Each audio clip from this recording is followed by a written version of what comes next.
Marcus Webb built an empire from nothing. A black man who rose from the streets of Detroit to become one of America's most powerful tech entrepreneurs.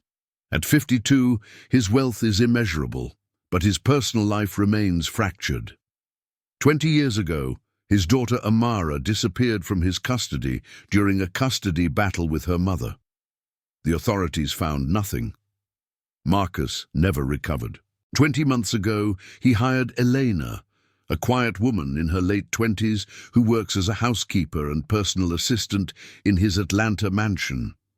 Elena is efficient, invisible, and never speaks of herself. Marcus barely notices her. She is simply part of the household machinery. But one rainy afternoon, Marcus finds Elena teaching his young grandson music in the library, and something in her voice, her hands, her way of explaining melody breaks through his carefully constructed walls. When he discovers a faded photograph hidden in her belongings, a photo of himself and a toddler named Amara, everything changes. What follows is a story of recognition and denial, of the walls we build to survive loss, and of whether a father and daughter separated by time, trauma, and class can never truly find their way home to each other. Chapter 1. The morning before that day began like any other, until one act of kindness changed everything. What started as a small encounter between two strangers became a story the whole city would remember.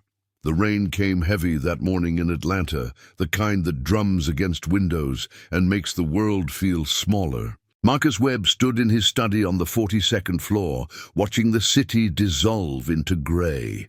His hands were steady as he reviewed acquisition reports, but something beneath his ribs felt loose, untethered. It had been that way for 20 years.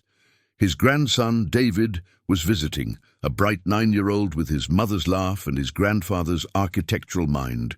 David was downstairs with Elena, the housekeeper, while Marcus managed the empire that had consumed his life in the space where his daughter should have been. Marcus had not thought of Amara in perhaps 6 hours. This was progress. Elena had been with him for 20 months. She arrived with a thin resume, a background check that revealed nothing remarkable, and a kind of quiet that felt safe. She did not pry. She did not ask about the photographs of a little girl that still sat on his bedroom shelf, face down.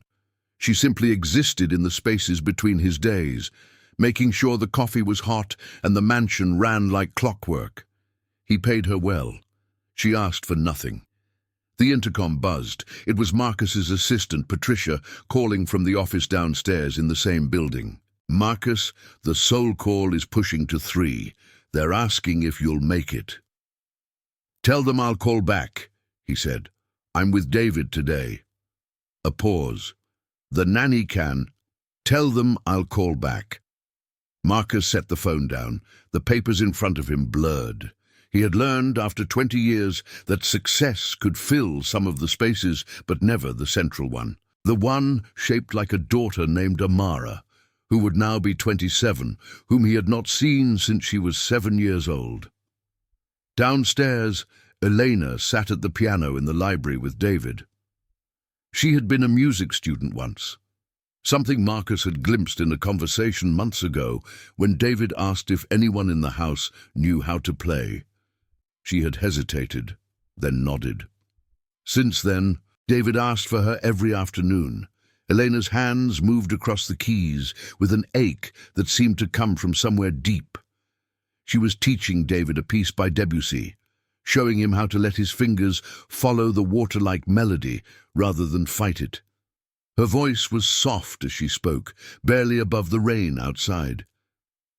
"Music doesn't live in rules," she said. "It lives in what you remember." David leaned closer, trying to catch the melody.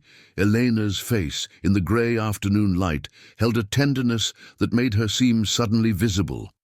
A person, rather than a shadow that moved through rooms. It was this moment Marcus saw when he descended the stairs. He did not enter the library immediately. He stood in the doorway, watching his grandson learn, watching Elena's hands guide him, watching something in her face that spoke of loss so profound it seemed to hold its own gravity. "That's beautiful," Marcus said. Eleanor's hand stilled. She turned, and for just a moment, their eyes met. In that fraction of a second, Marcus saw something flicker across her face. Recognition, or perhaps its opposite. Then it vanished. "Mr. Webb," she said, standing. "I didn't hear you." Please," he said quietly. "Keep playing." Elena hesitated. David looked up at his grandfather, uncertain. Then Elena sat back down and resumed the melody. But something had shifted. Her playing had become more guarded, as if she suddenly remembered she was in a room with her employer. Marcus pulled a chair closer and listened. The rain continued. The city continued. And in that small library, 3 people sat suspended in a moment that felt like standing on the edge of something, though none of them knew what. Later, after David had gone to bed, Marcus walked the halls of his mansion alone. The house was too large. He had designed it that way intentionally. Sprawling rooms, high ceilings, echoing hallways. It suited his life. He found himself at Elena's door, which was really just a converted staff room on the 3rd floor. He was about to knock when he noticed the door was slightly ajar. Through the gap, he could see a small desk with a single photograph lying face up. His heart stopped. He did not enter. He did not touch anything, but he saw enough. A man holding a toddler with dark curls and bright eyes. The man was him, 25 years younger. The child was Amara. Marcus stood in that hallway for a long time, unable to breathe. Chapter 2. Before the breaking. To understand what happened when Marcus discovered the photograph, one must first understand how he had survived its loss. Marcus Webb had been born in a neighborhood where opportunity looked like a lottery ticket nobody won. His mother worked 2 jobs. His father was a memory with good intentions, but no follow-through. By 16, Marcus was brilliant with code and hungry in a way that made him dangerous. By 22, he had built his first software company. By 30, he was a millionaire. By 40, he was untouchable. Somewhere in that rise, he had loved a woman named Keisha. She was an artist, struggling and beautiful, and for 2 years she made him believe that love could exist inside a life built on ambition. They had a daughter, Amara, born when Marcus was 27. Then the business demanded everything. 90-hour weeks, conferences that pulled him across continents. Keisha asked him to choose. He asked her to wait. She chose for him. She left, took Amara, and filed for custody with the help of a lawyer. Marcus's indifference had earned her the means to afford. The custody battle lasted 14 months. Marcus fought not out of parental devotion. He had not yet learned how to feel that, but out of pride. He could not lose. He could not allow a woman to take what was his. He lost anyway. A year after the final ruling, Keisha was in an accident, a car crash. She was killed. Amara was with her. The authorities called Marcus 3 hours after it happened. They wanted to know about next of kin. Marcus asked about his daughter. There was confusion on the other end of the line. Then a careful official voice explaining that another car had hit theirs, and Keisha had shielded the child with her body. But the impact had been catastrophic, and the hospital was looking for family to verify the child's status because the girl was not responding coherently to questions. Marcus flew to New Orleans that night. When he arrived at the hospital, he learned that Amara had been transferred to a state facility because she had no available guardian, and Keisha's parents, who might have claimed her, lived abroad and were unreachable. By the time Marcus's lawyers began the process of reasserting custody, Amara had vanished into the foster system. He hired investigators. He spent millions. For 2 years he searched. Then the trail went cold. A clerical error. A missing file, A case that fell through the cracks of a system designed to lose people. Marcus stopped searching after that. It was easier to become a man who did not have a daughter, easier to build walls so high that grief could not find him inside. He had lived in that fortress for 20 years. Now, standing in a hallway outside Elena's room, holding the invisible weight of a photograph he had not dared to touch, Marcus felt the walls beginning to crack. He did not sleep that night. He sat in his study, watching the city lights, and thought about Elena's hands on the piano. He thought about the way she looked at David, with an ache that now seemed to contain its own history. He thought about why a woman with a photograph of his daughter would take a job in his house. By dawn, he had created a dozen explanations, each more desperate than the last. Perhaps Elena had known Amara.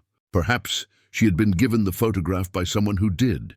Perhaps it was a coincidence so unlikely it could only be true. Perhaps she was running. At 7 in the morning, Marcus called his security director. "I need everything on Elena Santiago," he said. "I want her full history. I want it by noon." The line was quiet. Then, "Yes, sir." "Everything?" "Everything." The night had changed Marcus into someone capable of investigation, someone willing to treat a human being like a puzzle to be solved.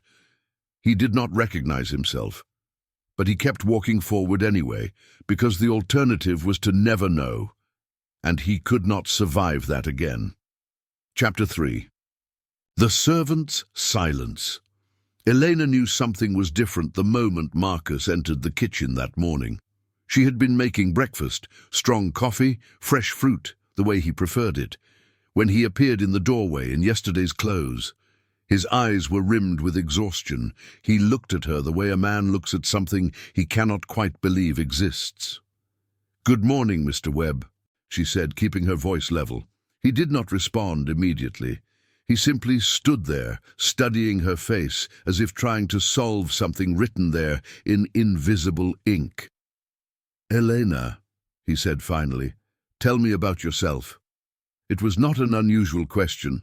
In 20 months, he had asked very little about her life. But the way he asked it now, with a kind of desperate precision, made her understand that something had shifted. "There is not much to tell," she said, returning her attention to the fruit she was cutting. The knife moved steadily. "I work. I read. I am quiet. I am good at my job." "Where are you from?" "New Orleans originally, then I moved around." Her hands continued their work. "Where are you from, Mr. Webb?" It was a gentle inversion, a small act of redirection. She did not look up. "New Orleans," Marcus said slowly. "What part?"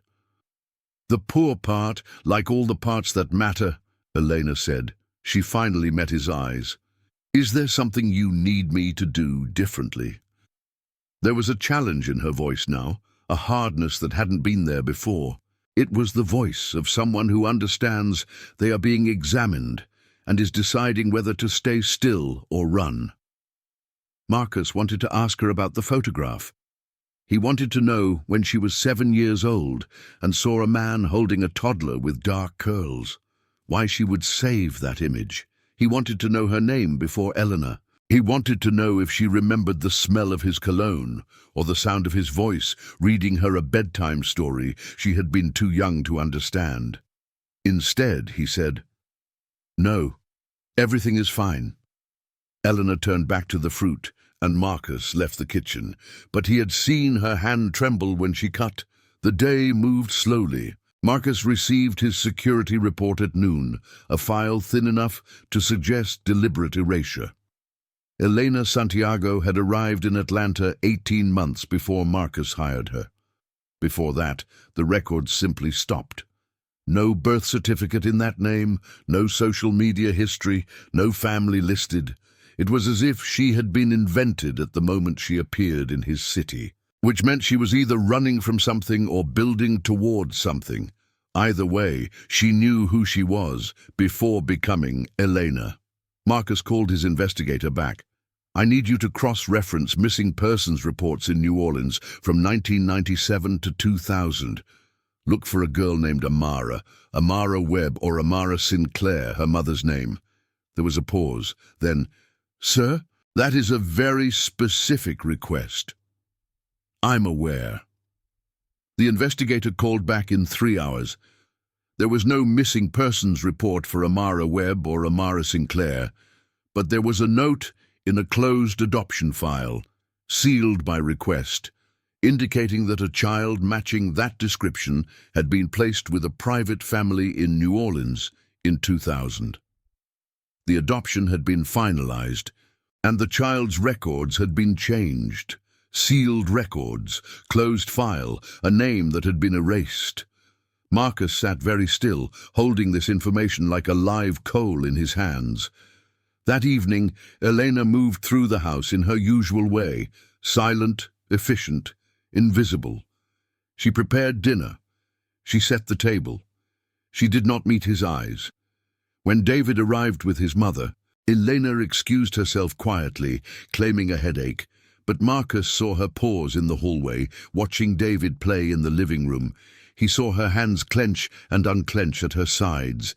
He saw grief move across her face like a shadow.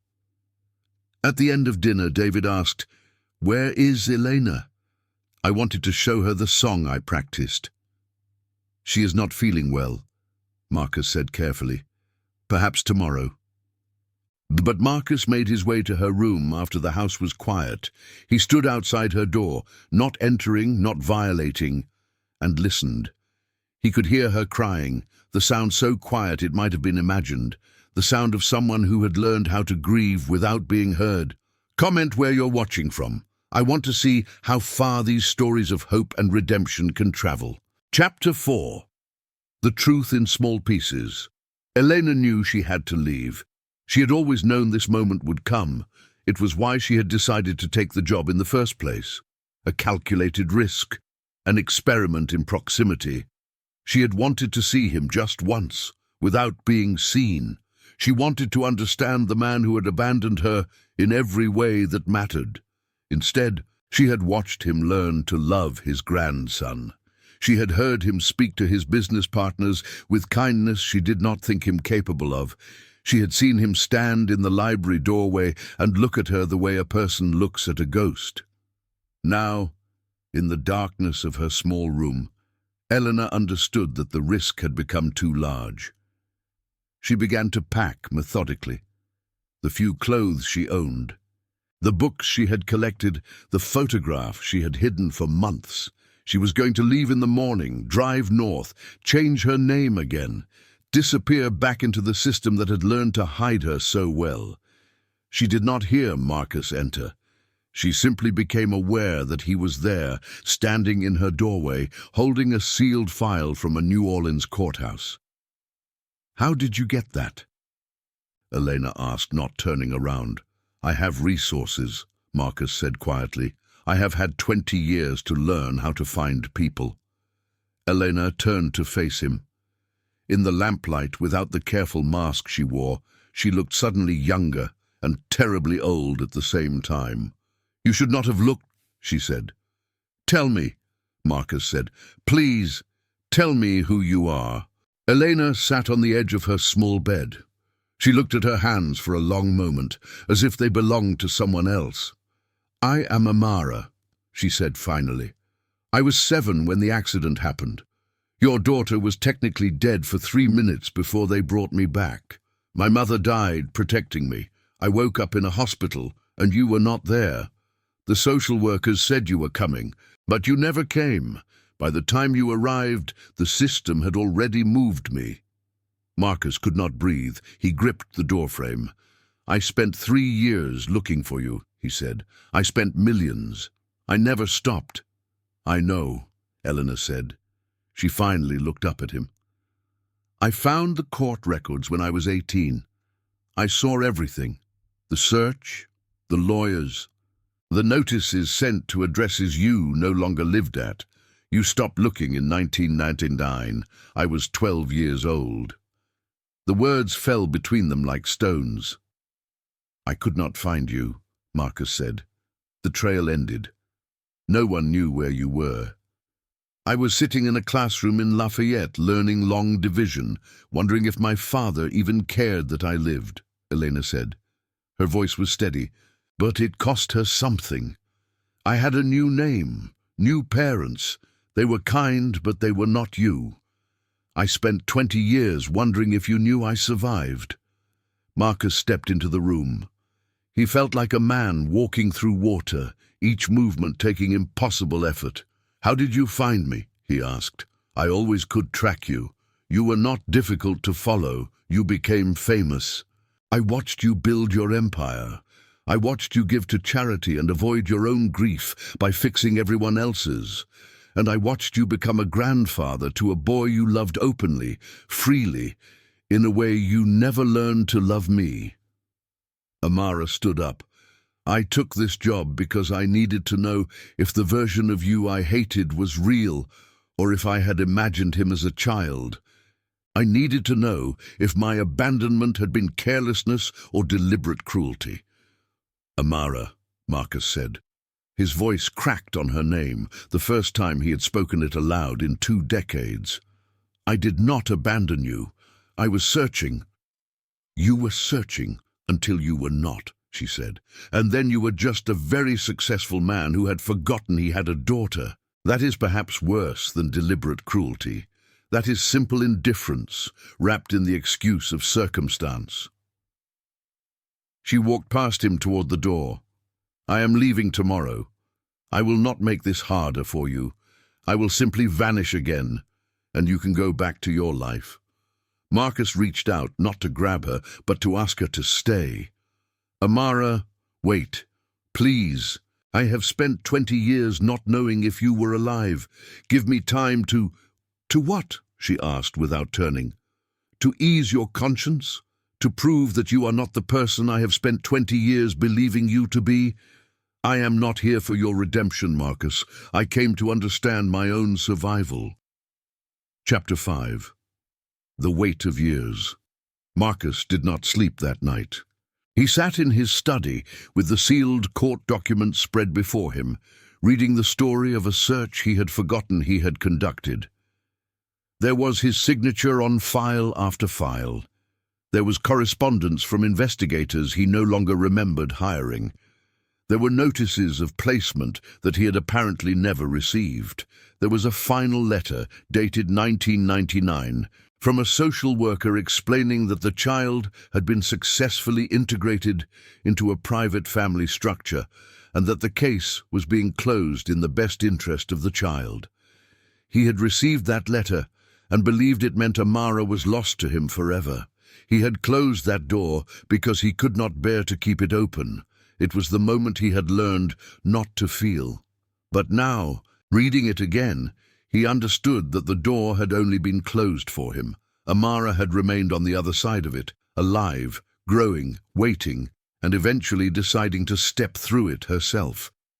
Marcus thought about all the years he had been kind to David, reading to him, teaching him, showing up at his soccer games. He thought about how easily affection had come once he had decided to feel it again. He thought about what it meant that it had taken a grandson to teach him love when his daughter had been begging him to feel it since she was born. At dawn, Marcus went to Elena's room. He knocked, and when she opened the door, he saw that she had already packed. A single suitcase. A woman's entire life reduced to necessity. Will you sit with me? He asked. For 1 hour. That is all I am asking. Eleanor studied him for a long moment. He could see the calculation in her eyes, the cost of staying versus the cost of leaving with this unresolved. 1 hour, she said finally. They sat in the library where Eleanor had taught David to play music. The morning light came through the windows in pale rectangles. Marcus did not try to defend himself or ask for forgiveness. Instead, he told her about the man he had been, ambitious, hollow, terrified of stillness. He told her about how he had loved her mother and had not known how to make that love last. He told her about the day he learned she was gone and the way he had chosen not to search further. "I was a coward," he said. "I am still a coward in many ways. But I want you to know that my failure to find you was not because I did not care. It was because I was not strong enough to survive the search." "That is not an excuse," Eleanor said quietly, "but it is closer to the truth than I expected to hear." "I know," Marcus said. "I do not expect forgiveness." Elena was silent for a long time. Outside, the city was waking. Traffic, horns, people moving toward their days. "My adoptive parents were good people," Elena said finally. "They tried very hard, but there was always something missing, a hole shaped like knowing where you came from. I spent years angry at you. Then I spent years trying to understand you. Now I am just tired." She looked at him directly. "I came here to close a door, not to open one. I do not know how to be your daughter after all this time. I barely know how to be myself." "Then we do not call it that," Marcus said. "We call it whatever you need it to be. Conversation, proximity, time, anything but silence." Chapter 6. The choice to stay. Elena did not leave that morning. She told Marcus she would stay for 2 weeks to think. He asked nothing else of her. He simply made sure she was comfortable, that her meals were prepared, that David did not bombard her with questions when he returned for his weekend visit. But something had shifted in the house. The invisibility that had made Elena's presence so seamless was gone. She was suddenly a person, present, complicated, real. The staff noticed. David noticed. Even the house itself seemed to acknowledge her differently, as if gravity had changed. One afternoon, David asked Elena to play piano again. She hesitated, then sat at the keys. Marcus stood in the doorway, and she played the same Debussy piece, but this time it was different. There was less restraint in it, more of herself. David listened, transfixed. When she finished, he said, "You sound sad." "Yes," Elena said. "Music lets me be sad without having to explain why." "My grandfather is sad too," David said. "He thinks nobody knows, but I can tell. He looks at photographs sometimes when he thinks everyone is sleeping." Elena glanced at Marcus. Their eyes met for a fraction of a second, a look containing 20 years and an hour of conversation, and all the words that still needed to be spoken. At the end of the week, Marcus's son-in-law called. His wife had mentioned something odd about Eleanor, about a similarity in features, about Marcus's strange behavior. He wanted to know what was happening. "It is complicated," Marcus said, "but nothing concerning." "That is not an answer," his son-in-law said carefully. "I know," Marcus said, "but it is the only one I have right now." Elena overheard part of this conversation. That evening she found Marcus in the library and said, "I need to tell you something. I have decided to stay, not as a housekeeper. That is finished. I do not know what comes next, but I think I need to try to find out." Marcus felt something unlock in his chest. "Thank you," he said. "Do not thank me yet," Elena said. "This will not be simple. I am angry at you. I have spent half my life being angry at you. Proximity does not erase that." "I know," Marcus said. "I am asking for the chance to live in that anger with you rather than in silence." If this story already touched your heart, hit the like button. It helps Amara's message reach more people who still believe in kindness. Chapter 7. The Becoming. Over the next 3 months, something unexpected happened in Marcus Webb's mansion. Eleanor began to appear in photographs. Small moments, her sitting in the garden, reading, her at the kitchen table with coffee and a legal pad, working on applications to law school, her at David's school recital, clapping when he played. Her presence became normal, documented, real. Marcus changed too. He began to take fewer business calls. He delegated more. He was present in a way that made David ask if he was sick. "No," Marcus said, "I am just finally well." Eleanor began to talk about her past, not all at once, but in pieces that came at unexpected moments. She told him about her adoptive family, who had loved her but never knew she was searching for him. She told him about the moment she found his name in a courthouse database and the years of courage it took to decide to approach him. She told him about working as a legal aid for 3 years to save money, about sleeping in her car, about the decision to take the housekeeper position as her first step back toward him. "I needed to see you without being known," she said. "I needed to understand if you were worth knowing." "And?" Marcus asked carefully. "You are complicated," Elena said. "You are capable of tremendous indifference and tremendous love, sometimes simultaneously. You are the man who abandoned me and the man trying to find me. You are both. I am still deciding how to hold both versions of you." Marcus listened without defending himself. He was learning that this was what love required, not absolution, but witness, not forgetting, but remembering together. Elena enrolled in law school that fall. She wanted to work with the foster care system, to be an advocate for children who fell through the cracks. Marcus supported this without pride or expectation. He simply made sure the tuition was paid and the schedule worked and that David had someone to teach him piano on the days Elena had to study late. One evening, David asked Elena, "Are you going to be my aunt? Because you look like you might be my aunt." Elena and Marcus exchanged a look. "I do not know what I am," Elena said truthfully, "but I am glad to know you either way." "You are our family," David said simply, as only a child can say such things. "You belong here." Marcus watched his daughter. He could call her that now sometimes. When the word did not break him in half, and he understood that redemption was not a moment, but a practice. It was not about fixing the past, but about showing up in the present with honesty about all the ways the past had shaped you. Chapter 8. What Cannot Be Unseen. But there remained a silence between them that was different from all the others. Elena had never asked Marcus about the years he stopped searching. She had never asked him to account for the choice to close that door. And Marcus, sensing that vulnerability in her, had not volunteered the explanation. They had agreed to move forward, but forward did not erase what had come before. One night, nearly 6 months into Elena's stay, Marcus found her sitting alone on the balcony, looking out at the Atlanta skyline. She had been drinking wine, and her face held that particular softness that comes when our guards have been temporarily lowered. "I want to know," she said without preamble, "what you told yourself when you stopped looking for me. I want to know the story you created that allowed you to stop being my father." Marcus sat beside her. This was the conversation he had been dreading and preparing for simultaneously.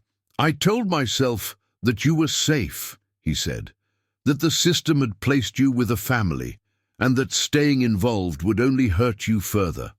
I told myself that you needed stability, and my presence would complicate that. I told myself that the best thing a father could do was let go." "Those are very reasonable-sounding lies," Elena said. "Yes," Marcus agreed, "they were the lies that allowed me to survive." But they were still lies. "They were still lies," Marcus confirmed. "The truth is that I was terrified. Terrified that if I found you, I would not know how to be your father. Terrified that you would blame me for the accident, for your mother's death, for all the ways that my absence had shaped your life. So instead of facing that terror, I convinced myself that love meant stepping back." Elena was quiet for a long moment. Then she said, "I have thought about what I would say to you if we ever found each other. I have written speeches in my head, but now that I am here, I just feel tired of carrying the weight of your mistakes." "I know," Marcus said, "but I cannot carry them for you. All I can do is acknowledge them and spend the rest of my life trying to be different." "Is that enough?" Elena asked. "For me, or for you?" "Both." Marcus considered this carefully. For me, it will have to be. For you, I do not know. That is something you have to decide. Elena reached over and took his hand. It was the first time she had willingly touched him since she had arrived. Her grip was strong, the grip of someone who had learned to hold themselves together alone and was experimenting with what it felt like to share that weight. "I am still deciding," she said finally. "But I think the deciding is getting easier." Chapter 9. The quiet after 1 year after Elena had planned to leave Marcus's house forever, she was defending her first pro bono case, a 14-year-old girl caught in the foster care system with no advocates. Elena stood before a judge, speaking with the kind of passion that comes from having walked that particular darkness herself. Marcus sat in the courtroom gallery, watching his daughter speak. She did not know he was there. He had promised not to attend her personal victories, knowing that some things needed to belong entirely to her. But this case mattered. This child mattered. And Elena had asked if he would come. "She is not lost," Elena said to the judge. "She is simply overlooked. And the difference between those two things is precisely what the law should care about." The judge granted her petition. The girl would be placed in a therapeutic foster home with support services. As Elena left the courtroom, she saw Marcus waiting by the doors. She did not smile, exactly, but something in her face softened. "You came," she said. "You asked me to," Marcus replied. They stood together in the courthouse hallway, neither rushing the moment. "I think," Elena said slowly, "that I am starting to understand what you meant about survival. I think I understand now that you were not choosing not to love me. You were just choosing to survive in the only way you knew how." "And can you forgive that?" Marcus asked. "I do not know," Elena said, "but I think I can learn to live beside it. I think that is what we are both learning how to do." That evening, David played a piano recital at school. Elena and Marcus sat together, watching the boy they both loved move his small fingers across the keys, playing a piece that Elena had taught him. Marcus reached over and took Elena's hand. She did not pull away. After the recital, David ran to them both. Flushed with pride and the particular joy of being 7 years old and having succeeded at something that mattered to him. He hugged Marcus, then turned to Elena. "Did you hear the part I did wrong?" he asked. "No," Elena said. "I heard the part where you kept going anyway." David nodded solemnly, as if this was exactly what he needed to hear. Then he took both their hands, pulling them toward the door. "Come on," he said. "Grandfather said we could get ice cream." They walked out into the Atlanta evening. A man who had learned to rebuild from rubble, a woman who had learned to survive alone, and a child who would grow up knowing that families could be complicated and still be real. The sun was setting, painting the sky in shades of amber and rust, and above them, the first stars were beginning to emerge. Marcus thought about the version of himself from a year ago, standing in his study, watching the city disappear into rain.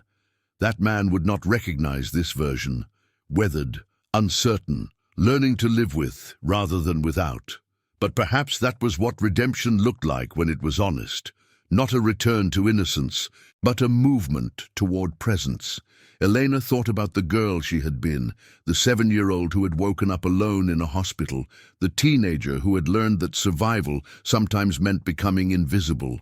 She thought about the version of her father she had carried in her mind for 20 years, only to discover that he was a man capable of change, capable of learning, capable of growing in the spaces that grief had hollowed out. "Come on," David said again, pulling them back to the present moment. "The ice cream place is going to close." They walked together into the warm evening, 3 people bound by love that had taken 20 years to circle back to itself. They did not speak of the past. They did not need to. The past walked with them. lived in the small gestures of presence, in the way hands were held, in the attention paid to each other's stories. Somewhere in the city, a photograph remained on Elena's shelf, faded, precious, the proof that she had once been held by this man.